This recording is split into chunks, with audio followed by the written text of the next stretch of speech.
Hi guys! Welcome to Marvel Videos. So for today's video, i-share ko sa inyo kung paano mag-withdraw dito sa Novella app.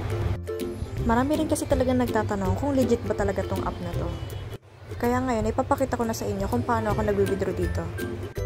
As you can see guys, meron ditong 7.5 million points balance na pwede nating i-redeem para maging cash. Kung magda-download kayo guys, ilagay nyo tong ID ko para magkaroon kayo ng extra points. I-click na natin tong redeem. So, ito na siya guys. Yung 7.5 million points balance ko is equivalent to 500. Pwede kayong mag-cash out dito ng 500, 1K, 2K, 5K, and 25K. So, magre-redeem na tayo ng 500 peso.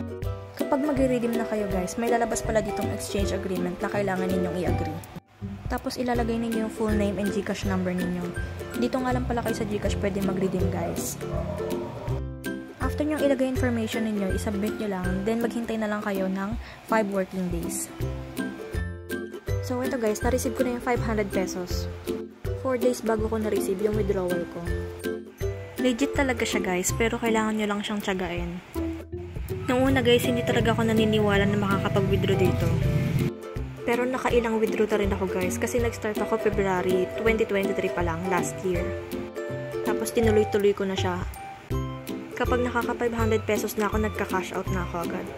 Kahit pa 500 lang to guys, malaking tulong na rin talaga siya. Para naman sa mga hindi pa nakakaalam ng Novella app, ilalagay ko dito sa end screen yung vlog ko about sa Novella. In-explain ko na doon kung paano makakaipon ng points at kung paano kumita. So panoorin nyo na lang guys. Thank you!